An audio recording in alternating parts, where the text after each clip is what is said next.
తాకట్లో ఉన్న మీ బంగారాన్ని విడిపించి ఆ రోజు ఆన్లైన్ రేటుకి కొంటాం. Sharma gold company. నమస్కారం అండి ప్రేక్షకులందరికీ ఉగాది శుభాకాంక్షలు. ఈ పరాభవనామ సంవత్సరంలో ద్వాదశ రాశుల వారి జాతక ఫలితాలు ఏ విధంగా ఉంటాయో తెలుసుకుందాం. వివరించేందుకు ప్రస్తుతం మనతో పాటు ఉన్నారు భారతీయ శంకర పీఠం వ్యవస్థాపకులు, ప్రముఖ ఆధ్యాత్మికవేత్త, జ్యోతిష్యులు, బ్రహ్మశ్రీ అన్నవరపు తిరుపతి మూర్తి అవధాని గురువు గారు. వారితో మాట్లాడి రాశి ఫలాలు తెలుసుకుందాం. గురుగారు నమస్కారం అండి. ఓం శ్రీ మహాగణాధిపతయే నమః. ద్వాదశ రాశుల్లో చివరిదైన మీనరాశి జాతక ఫలితాలు ఈ పరాభవనామ సంవత్సరంలో ఏ విధంగా ఉన్నాయో తెలియజేస్తారా? కలౌ కలికృతాన్ దోషాన్ ద్రవ్యదేహ ఆత్మసంభవః సర్వానుహరతి చిత్తస్థో భగవాన్ దేవకీ సుతః. భారతీయ శంకరపీఠం భక్తులకు, అశేష ప్రేక్షకులకు నూతన పరాభవనామ సంవత్సర యుగాది శుభాశీస్సులు, శుభాకాంక్షలు. ప్రధానంగా ఈ ఒక్క పరాభవనామ సంవత్సరంలో ఆ ఒక్క పేరులో ఉన్నటువంటి పరాభవం అనేటువంటిది ఏదైతే ఉందో అది ఏ మనిషి జీవితంలోనూ ఉండకుండా ప్రతి ఒక్కరికి కూడా ఆ భగవంతుడి యొక్క పరిపూర్ణ అనుగ్రహంతో ప్రతి కార్యమునందు కూడా విజయం చేకూర్చాలి అనే ఒక ఉద్దేశ్యంతో భగవంతుని ప్రార్థిస్తూ ఇప్పుడు ఈ పరాభవనామ సంవత్సరంలో ద్వాదశ రాశి వారి యొక్క ఫలితాంశములు ఏ విధంగా ఉండబోతున్నాయి అనేటువంటి విషయాన్ని మనం చెప్పుకోబోతున్నాము. మీనరాశి పూర్వాభాద్ర పాదం, ఉత్తరాభాద్ర రేవత్యాంతం మీనం. యోగదాయకమైనటువంటి జీవితం. రాజుగారి యొక్క స్వస్థానం బలముతో కూడినటువంటి కారణం ద్వారా పెండింగ్లో ఉన్నటువంటి పనులు వాటిలంతటవే ముందుకు వస్తుంటాయి. అమెరికాలో చాలామంది విద్యార్థులు గ్రీన్ కార్డు కోసము, అలాగే H1 అంటే ఉద్యోగాల కోసము ప్రయత్నాలు చేసేవారిలో నేను అనేక మంది ఇది చూశాను. మీనరాశిలో ఉన్న వాళ్ళు చాలామంది ఉన్నారు. 100కి 60% వాళ్ళు మీనరాశిలో అక్కడ నేను గమనించాను. వారందరికీ శుభవార్త. అంటే ఎక్కడ వారికైనా మీనరాశిలో జన్మించిన వారికి శుభవార్త, అథవా అమెరికాలో జన్మించిన వారికి మరియు శుభవార్త. మీ పంట పండే రోజులు వచ్చినాయి. ఈశ్వరానుగ్రహం వల్ల గ్రీన్ కార్డులు ఆగిపోయిన వాళ్ళకి అది జారీ అవుతుంది. అలాగే ఉద్యోగం కోసం ప్రయత్నం చేసేవారికి ఆ ఒక్క ఫలితం కూడా ఏర్పడుతుంది. మీనము అనగా సూక్ష్మ దృష్టి కలది అని, చాలా అంటే చాలా సూక్ష్మ దృష్టి కలది అని. అలాగే విద్యార్థులు విషయాన్ని పక్కన పెడితే పెద్దవారిలో మీనరాశిలో జన్మించిన వారు వ్యాపార విషయాలలో కొంచెం జాగ్రత్తగా ఉండాలి. ఎందువలనంటే ఒక మనిషి పడవలో కూర్చున్నాడు, ఆ మనిషికి 2 పిల్లలు. నాన్న ఆకలి అన్నారు, మీకు నేను ఫుడ్ తీసుకొస్తానని చెప్పి, లేకపోతే ఫుడ్ తీసుకొచ్చుకున్నాను రండి మీరు అక్కడ కూర్చోండి నేను పెడతాను అని చెప్పి ఒక గేలానికి ఎర వేసి నీటిలోకి వేశాడు. లోపల చేప పిల్లలు ఉన్నాయి. ఆ చేప పిల్లలు అమ్మ ఆకలి అంటుంటే మీకు ఏదైనా నేను తింటానికి తీసుకొస్తానని చెప్పి ఎర వరకు వచ్చినాయి. అంటే కర్మ ప్రారంభం ఎంత, అంటే జీవితం ఎంత అందంగా ఉన్నప్పటికీ కూడా కొన్ని నిషీధ తీరిలో కర్మ ప్రారంధాలు అనేటువంటి విషయం ఆ గ్యాలానికి ఉన్నటువంటి పదార్థాన్ని చూసి చేప ముందుకు వచ్చింది. దాన్ని పట్టుకుంటే గుచ్చుకుంటుంది, చచ్చిపోతుంది. పట్టుకోకపోతే ఆహారం రాదు. దీన్ని అగమ్య గోచర స్థితి అని అంటారు. అంటే పిల్లల యొక్క చదువు విషయంలో, పిల్లలకి సంబంధించి ఉద్యోగాల విషయంలో పెద్దవాళ్ళు అనుభవించిన బాధలు ఏవైతే ఉన్నాయో కొన్ని రోజులు అనుభవిస్తారు, మొత్తం క్లియర్ అయిపోతుంది. కొన్ని రోజులు, పెద్దగా అది సమయం కూడా కాదు, తక్కువ రోజుల్లోనే ఆ బాధలు అనుభవిస్తున్న బాధలు ఏవైతే ఉన్నాయో వాటి నుంచి బయటపడతారు. అయితే జాగ్రత్త అని ఎందుకన్నానంటే గేలం వేసేది కడుపు నింపడానికి, గేలం దగ్గరికి వచ్చి ఎర్రని పట్టుకోవడానికి చూసేది కడుపు నింపుకోవడం కోసమే. కనుక ఇందులో 2 ఉన్నాయి. మన కడుపు నిండటం కోసం ఎదుటి మనిషి కడుపు కొట్టడం ఒకటి.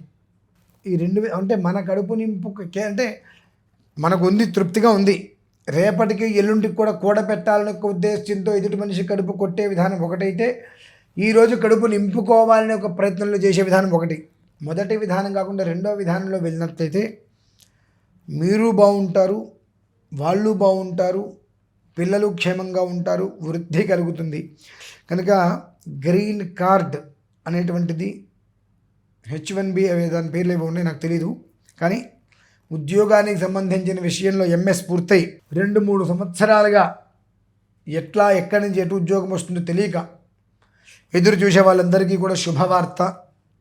ఖచ్చితంగా మీరు ఆ ఒక విధానాన్ని అందుకోబోతున్నారు. ఒక్కసారి ఇంతకాలం అది ఎందుకు ఆగింది అనేటువంటి విషయాన్ని మీ యొక్క వ్యక్తిగత జాతకం ద్వారా పరిశీలన చేసుకొని పరిహారం చేసుకోండి. అనంతరం బృహస్పతి ప్రీత్యర్థం నారాయణ ఉపనిషత్తు లేదా నారాయణ ఉపనిషత్తు అంటే వేదమంత్రం, మీ అందరికీ కూడా తెలిసింది విష్ణు సహస్రనామ స్తోత్రం. ఆ విష్ణు సహస్రనామ స్తోత్రములో వనమాలి గదీశార్ఘీ శంఖీ చక్రీ చనందకీ శ్రీమాన్ నారాయణో విష్ణు వాసుదేవోభిరక్షతు అనేటువంటిది ఒకటి. అసంఖ్యేయో ప్రమేయాత్మా విశిష్టశిష్టకృచ్ఛుచి సిద్ధార్థసిద్ధి సంకల్పసిద్ధిదసిద్ధి సాధన. ఈ స్వరాక్షర పదవృత్తాలు పోకుండా అంటే అసంఖ్యేయో ప్రమేయాత్మ అంటే వైదిక విధానంలో ఒక అర్థం, అంటే వ్యావహారికంగా దీన్ని తీసుకునేటువంటి విధానం మనం ఎలా తీసుకోవచ్చు అంటే అసంఖ్యాకంగా విద్యార్థులు ఉద్యోగం కోసమే ఎదురు చూస్తున్నారు. ఎంతోమంది ఎన్నో రకాల ప్రయత్నాలు అనేటువంటివి చేస్తూనే ఉన్నారు. విశేష ప్రయత్నాలు కొంతమంది చేస్తే ఏదో ప్రయత్నాలు కొంతమంది చేస్తున్నారు. ప్రతి ఒక్క మనిషి కూడా తన సంకల్పం నెరవేరాలి, ఉద్యోగం వస్తే కుటుంబాన్ని చూసుకోవాలనేటువంటి ఉద్దేశంతో ఉన్నారు కనుక ఆ అసంఖ్యలో ఒకటిగా నన్ను భావించి నేను ఈ ఎంతకాలం నుంచి ఇది ఉద్యోగం కోసం ప్రయత్నం చేస్తున్నానో, వస్తే నా కుటుంబాన్ని పోషించడానికి వీలుగా ఉంటుందనే ఏర్పాటు కోసం నేను ఏ ప్రయత్నం కోసమే తెచ్చానో ఆ సంకల్ప సిద్ధి నాకు కలగాలి అనేటువంటిది విధానం. ఆ రకంగా మీనరాశిలో పిల్లల జీవితాలు వృద్ధి చెందుతున్నాయి. పెద్దలు ఇంతకు ముందు వరకు కూడా చేసినట్టు కొన్ని ఆకతాయి విషయాల్ని పక్కన పెట్టండి. పిల్లల జీవితాలతో ఆడుకునే ప్రయత్నం చేయకండి. వారి జన్మకృతంగా ఏదైతే ఉంటుందో దాని నుంచి వాళ్ళని బయట పడేసి ముందుకు నడిపించే ప్రయత్నానికి వైదిక విధానం ఏదైతే చెప్పబడుతుందో ఆ విధానాన్ని అనుసరించి పిల్లల జీవితానికి పునః చిగురింపజేసి శాఖోపశాఖలుగా అంటే కొమ్మలుగా ఎదిగి పళ్ళు నీడని ఇవ్వడానికి వీలుగా ఉండేటట్టుగా పిల్లల జీవితాన్ని కాపాడాలి అని చెప్పి తల్లిదండ్రులకి మనస్ఫూర్తిగా విన్నపములు. ఎందువల్లంటే మీనరాశిలో జన్మించిన వారిలో ఒక అద్భుతమైనటువంటి యోగాన్ని చూడబోతున్నారు.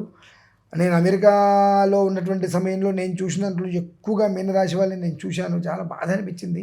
భగవంతుడు ఏదో ఒక సమయంలో వీళ్ళందరి కష్టాలని గట్టెక్కించి వీళ్ళందరికీ కూడా మంచి జీవితాన్ని ఇచ్చేటువంటి రోజు ఇవ్వలేకపోతాడా అని ఎదురు చూసేటువంటి దానికి సమయం ఆసనమై ఇప్పుడు ఈ యుగాది నుంచి ఆ అద్భుతమైనటువంటి పర్వదినం పుచ్చుకోబోతున్నాం. కాబట్టి ఒక్కసారి పిల్లల జీవితాన్ని పునఃపరిశీలింప చేసుకొని జ్యోతిష్యపరంగా వారి జీవితానికి వృద్ధిని వాళ్ళని కోరు. ఈ రాశి వారు ఏమాత్రం అవకాశం ఉన్నా పరాభవనామ సంవత్సరముచే పరాభవం లేకుండా ప్రశాంతంగా ఉండడానికి 8 రోజుల ముందే తిరుమల మహాక్షేత్రంలో అష్టలక్ష్మి మహాయాగం అనేటువంటిది చేసే సంకల్పం జరిగింది. దేవేంద్రుడు స్వర్గానికి అధిపతి, ఆయనది జ్యేష్ఠ నక్షత్రం, ఆ రోజు ఆ నక్షత్రం ఉంది. అలాగే బుధవారం బుధానుగ్రహం. ఇటు నుంచి చూసుకుంటూ వస్తే బృహస్పతి ఆ సమయానికి రాజుగా వస్తున్నారు. అప్పుడు వీళ్ళందరికీ కూడా అధిష్టానం ఉపేంద్రుడు అనగా శ్రీ మహావిష్ణువు. ఆ శ్రీ మహావిష్ణువు ఎప్పుడు సంతోషపడతాడు అంటే అమ్మవారిని మనం ఆరాధిస్తే ఆయన బాగా సంతోషపడతాడు. ఆ కారణం చేత తిరుమల శ్రీవారి యొక్క పరిసరాలలో అష్టలక్ష్మి మహాయాగం అనేటువంటిది సంకల్పం జరిగింది కనుక ప్రత్యేకంగా ప్రతి ఒక్కరూ కూడా ప్రత్యక్ష పరోక్షంగా కానీ ఆ ఒక మహాకర్తులో పాల్గొనగలిగితే ఆ పరాభవము అనేటువంటి నామం నుంచి బృహస్పతి యొక్క అనుగ్రహం కలిగి ఆ శ్రీ మహావిష్ణువు తోడి ఉండి పరాభవము అనేటువంటి దాని నుంచి మనల్ని ఏమాత్రం అవకాశం దూరంగా ఉంచడానికి చాలా అవకాశం ఉంది కనుక అది దృష్టిలో ఉంచుకొని 12 రాశుల వారి కోసం ప్రత్యేకంగా నిర్వహిస్తున్నటువంటిదే ఈ యొక్క అష్టలక్ష్మి మహాయాగం 11వ తారీఖు మార్చి. అందరూ పాల్గొనొచ్చు కదండి. ప్రతి ఒక్కరూ పాల్గొనవలసిందే. 27 నక్షత్రాల వారు తప్పకుండా పాల్గొని తీరవలసిందే. దీనివలన వాళ్ళకి జరిగేటువంటిది ఆ రోజు నుంచే, ఎప్పుడో కాదండి, ఆ రోజు నుంచే యుగాదిలోపు రోజుకు ఒక రకమైనటువంటి ఆనందాన్ని వాళ్ళు చూడగలుగుతారు. అది మాత్రం నేను ఖచ్చితంగా చెప్పగలనమ్మా. కోటి విప్పపూలతో హోమం చేస్తున్నా. ఓ అద్భుతం. మామూలుగా ఏదో 10 కిలో 10 కిలోలు కదమ్మా, కోటి విప్పపూలతో ఎందుకు హోమం చేస్తున్నానంటే ఆ పరాభవన సంవత్సరం ఏ స్థాయిలో ఉందో తెలుసు కాబట్టి. విప్పపు అంటే మధుపుష్పం అంటారు, అమ్మవారికి అత్యంత ప్రీతికరమైనటువంటిది.